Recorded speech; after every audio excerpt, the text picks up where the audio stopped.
Hello दोस्तों, नमस्कार। आज का विषय है कला और विभिन्न विषयों के संदर्भ में। स्कूली परिदृश्य के संदर्भ में यदि हम कला की बात करें तो स्वतंत्र विषय के रूप में सबसे पहले इसके प्रदर्शनकारी या प्रस्तुतिपरक रूप पर ही ध्यान जाता है और बच्चों विद्यार्थियों के लिए इस कला के कौशल विकसित करना मुख्य माना जाता है। इसकी शुरुआत प्राथमिक कक्षाओं से ही हो जाती है, जबकि वहाँ पर आवश्यकता इस बात की अधिक होती है कि बच्चों को कला की अपनी भाषा गढ़ने दें और अपने ढंग से समझने दें। दूसरे विषयों को सिखाने के माध्यम के रूप में कला का प्रतीकात्मक रूप में उपयोग करने के साथ साथ कला के अनुभव के द्वारा सीखने की बात समझनी होगी।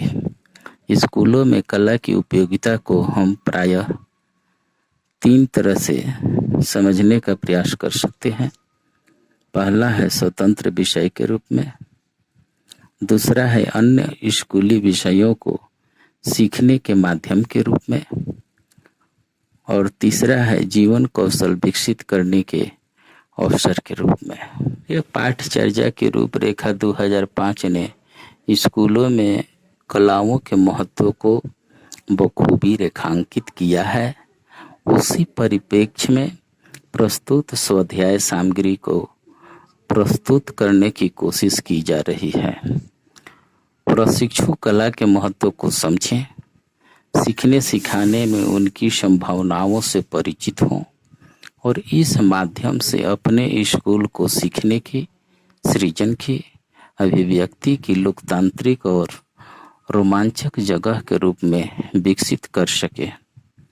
कला एवं शिल्प स्वयं में सृजनात्मकता का प्रतीक है और प्रारंभिक स्तर के विद्यार्थियों में सृजनात्मकता को प्रोत्साहित करने एवं दिशा देने की इसमें अपार संभावनाएं हैं।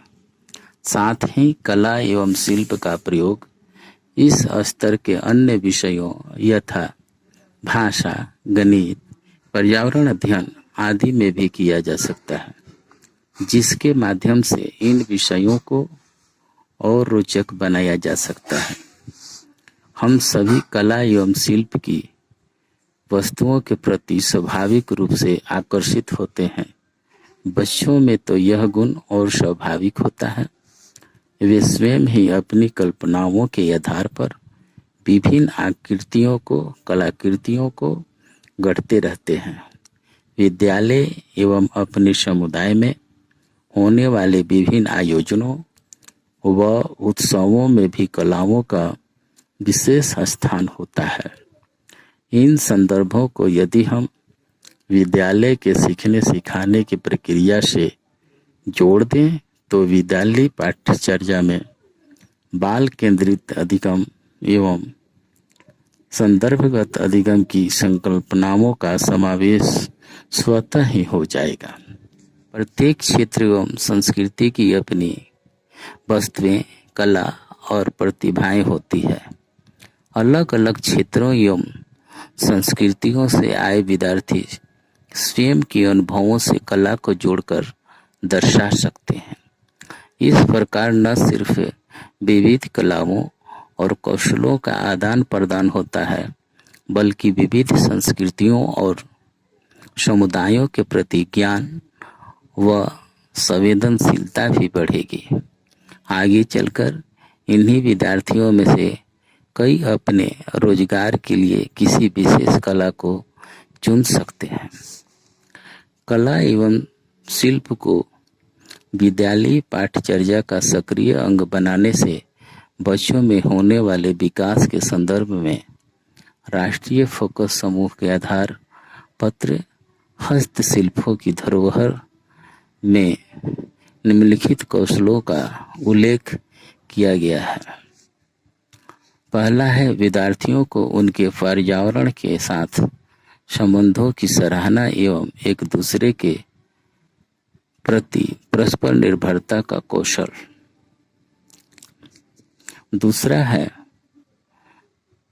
जो सामाजिक कौशल के रूप में देखा जा सकता है, सहनशीलता, समझ एवं अपनी दुनिया को और समृद्ध करने की दिशा में असमानता का मूल्यांकन। इसमें हाशिए पर पहुंचे तथा कथित समूहों का सशक्तिकरण भी शामिल है। तीसरा है सूचना प्रक्रिया कौशल, प्रासंगिक सूचनाओं को ढूंढ निकालना और उन्हें संग्रहित करना, उनकी तुलना करना एवं संपूर्ण तथा आंशिक पहलुओं के संबंधों की व्याख्या करना। चौथा है तार्किक कौशल, विचारों के लिए तर्क देना, व्याख्या के लिए यथार्थ भाषा का इस्तेमाल करना।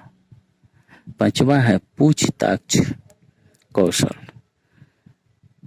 प्रश्न पूछना, क्रियाकलापों को योजनाबद्ध करना, विचारों में सुधार करना। छठा है रचनात्मक कौशल, अभिव्यक्ति कलाएं, व्यक्तिगत अभिव्यक्ति के विभिन्न तरीके तलाशना और स्कूली परियोजनाओं तथा व्यापार में शामिल होना। सातवां है उद्यमिता कौशल, इस तरह की अभिवृत्ति को प्रोत्साहित करते हैं जिसमें व्यक्ति बदलाव से आनंदित होता है, जोखिम प्रबंधन का अभ्यास करता है और स्वयं की गलतियों से सीखता है। आठवां है कार्य संबंधी संस्कृति, जो उसकी अपनी मूलभूत संस्कृति है उसको वह जानकारी प्राप्त करता है।